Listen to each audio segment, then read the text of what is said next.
সকালে ওয়েদারটা যদি ভালো যদি না হয় না, খুব সমস্যা। আমি সকালবেলা ঘুম ভেঙে গেছে 6টা নাগাদ, তো ভাবলাম বাসি কাজগুলো সকাল সকাল একটু সেরে নেবো, যেহেতু কালকে সোমবার করেছি, চান টানগুলো করে নেব। কিন্তু দেখছি এত সকালবেলা যদি স্নান করি না, তাহলে কি বলে ঠান্ডা লেগে যাবে। এমনি তো আমার কানের সমস্যা আছে, তো কান দিয়ে ঠান্ডা লাগলে না রস বেরায়, খুব সমস্যা। তা ভাবলাম একটু না তাহলে বেলা করে তাহলে উঠি, এদিকে যে কাজ কামগুলো আছে সেগুলো করে নিই। কি মনে হলো বৃষ্টি হলো, হালকা বৃষ্টি হয়েছে, সেই হাওয়াতে না ঘুমিয়ে পড়েছে। আর ঘুম ভেঙেছে কটায় জানো? 8:30। সে তাড়াহুড়ো লেগে গেছে, ও আবার অফিস যাবে। অবশ্য বাড়িতে এখন শ্রাবণ মাসে নিরামিষ খাবার হচ্ছে বলে সমস্ত সবজি টবজি সব কিছুই আছে, কিন্তু সেগুলো তো বানাতে হবে, তাই না? আর রোজ রোজ ডাল ভালোও লাগে না খেতে। আজ এই টানা 8-9 দিন পুরো রেগুলার ডাল হচ্ছে, একদিনও ডাল মিস নেই। তাই কালকে ভেবেছি অনেকখানি কলা আছে, কাঁচকলা, বাবা শ্রাবণ মাস পড়ার আগে কাঁচকলাগুলো এনেছিল, তো সেটা একটা দুটো করেই খাওয়া হয়। তো ফ্রিজের মধ্যে মাঝখানে ফ্রিজটা যে কে বন্ধ করে দিয়েছিল বুঝতে পারিনি, তার জন্য জল পড়ে না সবজি, আমার অনেক সবজি নষ্ট হয়ে গেছে। তার মধ্যে কলাগুলো একদম শুকিয়ে গেছে জল লেগে। তো ভেবেছি আমি করবো, কি বলে শুক্তো বলছি, ওই শুক্তো তো করতে কাঁচকলা লাগে, তাছাড়া কোপ্তা বানাবো, কাঁচকলার কোপ্তা করব। আর শুক্তো সরঞ্জাম সব কিছু নেই, ডাঁটা আছে, উচ্ছে আছে, বেগুন আছে, কিন্তু রাঙা আলুটা নেই। বাবা এখন যাবে রাঙা আলু আনতে। আর আমি ততক্ষণে ভাবছি যে এইগুলো আমি একটুখানা কেটে বেছে নিই, এগুলো রান্না করে নিই, এই রান্নাটা বসিয়ে দিই। কেননা যদি ডাল হয়, আলু ভাতে হয়, তাহলে ঝটপট রান্না হয়ে গেল, ও খেয়ে দিয়ে চলে যেতে পারবে। বাকিটা দেখো জল লাগার কারণে কলাগুলো কী হয়ে গেছে, কিছু করার নেই। আর এদিকে ঝিঙে আছে, ঝিঙের ওপরে ঝিঙে, আমি বারবার করে বারণ করি ঝিঙে নিয়ে এসো না, নিয়ে এসো না। কতখানি ঝিঙে, আমি এখন এত ঝিঙে রোজ খাওয়া যায়?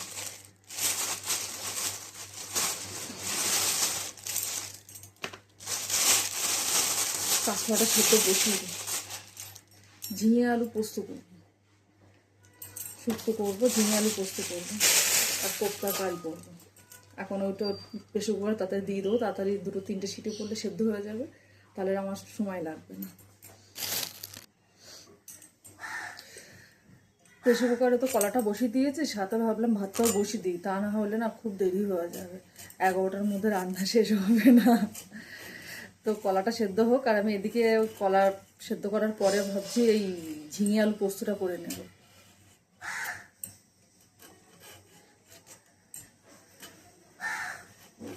এখন আমার আকাশটা দেখো পরিষ্কার, রোদ উঠেছে, এইটা সকালবেলা উঠেছিল, তারপরে আস্তে আস্তে আস্তে আস্তে মেঘ হলে কি বলে ঝিরঝির করে বৃষ্টি হয়েছে।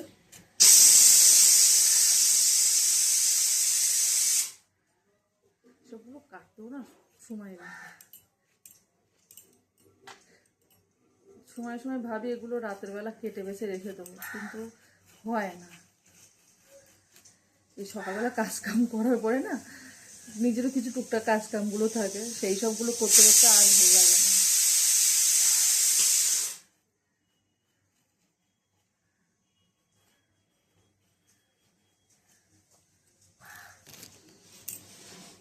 ভাতের জলটা ফুটে গেছে, তা ভাতের এই জলটা ফুটে গেছে বলে চালটা দিয়ে দিলাম। ওদিকে আমার কলাটা সেদ্ধ হয়ে গেছে, এখনো সবজি কেটে উঠতে পারলাম না। সময় সময় মনে হয় কি আরও 4-5টা হাত হলে ভালো হতো, বিশেষ করে সকালবেলার টাইমটা। রোজ ভাবি সকালবেলা করে না একটু সকাল সকাল করে উঠবো, উঠলে কী হবে ঝটপট তাড়াতাড়ি করে এদিকে আমার এগুলো হয়ে যায়। কিন্তু সেই যতই সকাল সকাল আমি ওঠার চেষ্টা করি না কেন, হয়ই না। তা কেন ওইদিকে অনেক রাত করে তো শুতে হয়, মিনিমাম 12টার আগে তো শোয়াই হয় না আমাদের। তো সকালবেলা 6টার সময় কী করে উঠি?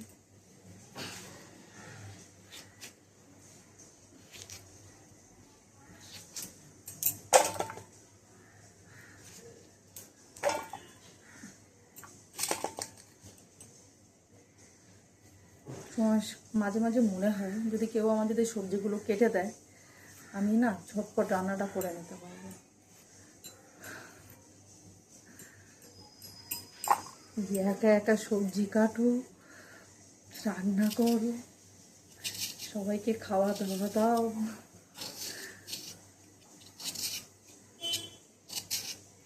এখনো সকালবেলার খাবার আজকে আর রুটি করবো না বলে দিয়েছি, বললাম পাউরুটি খাও। পাউরুটিও এনেছি নিচ থেকে।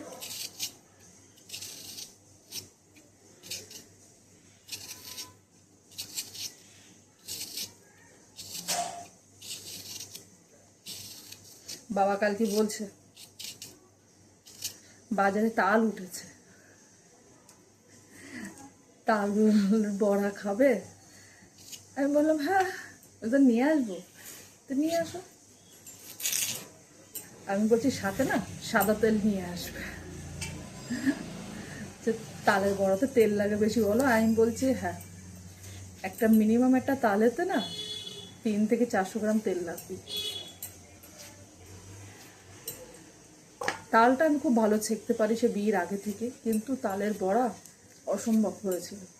এমন বড়া করতাম না, আমার বড়াটা মা খুব ভালো করতে পারে। তবে একবার না মাতব বাড়ি করে নিজে নিজে বড়া করতে গেছিলাম, সে বড়া তো না পুরো কি বলে ইট, যাকে ছুড়বো তার মাথা ফেটে যাবে। কিন্তু এখন এত সুন্দর আমি বড়া করতে পারি সেটা ধারণার বাইরে।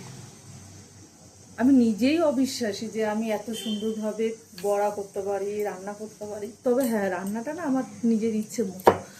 যদি যেদিন আমি মনে করি আজকে খুব ভালো রান্না হবে, মাথা ঠান্ডা করে শুধু রান্নাটাই করবো। আমার শ্বশুরমশাই বলে রান্না একটা আর্ট, তুমি যেমনভাবে করতে চাইবে রান্নার স্বাদ তেমনভাবে আসবে। করতে করতে অভিজ্ঞতা হয়েছে। হ্যাঁ, এটা ঠিক কথা, রান্না একটি আর্ট, তুমি যেমনভাবে চাইবে তেমনভাবে হবে।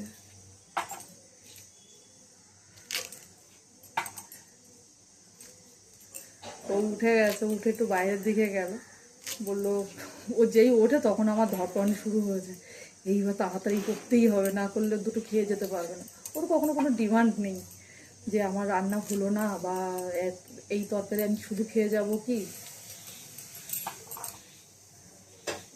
ওর খাবার কোনো দিন ডিমান্ডই হলো না, ঠিক আছে ছেড়ে দাও, অত তাড়াহুড়ো করতে হবে না, আমি বাইরে থেকে খেয়ে নেব। বলে ঠিকই বাইরে থেকে খেয়ে নেব, কিন্তু ওই মিটিং থাকে বলে একদিন ফোন করেছি, খেয়ে যায়নি। এই মাঝখানে একদিনকে করেছিলাম, খেয়ে যায়নি। তো ফোন করেছি ওকে, ও বলছে এই রে আমি না ভুলে গেছিলাম, অফিসে তো একটা টাইম থাকে খাওয়া দাওয়া, ওই টাইমের মধ্যে না গেলে খাওয়া কাউন্টার বন্ধ হয়ে যায়, তারপরে বিকেলের খাওয়া শুরু হয়ে যায়। তা বলছে যে না আমি সে খেতে ভুলে গেছি, আমি খাইনি, আমি এখন দেখি সন্ধ্যেবেলা দেখি চাউমিন টাউমিনগুলো খেয়ে নেবো। আমার খুব খারাপ লাগছিল, আমি আলু ভাতে ভাত করলেও আমি করে দিই যে তুমি খেয়ে তাই যাও। যাই হোক, আমি রান্নাটা ঝটপট সেরে নিই, পরে আবার তোমাদের সাথে কথা হচ্ছে।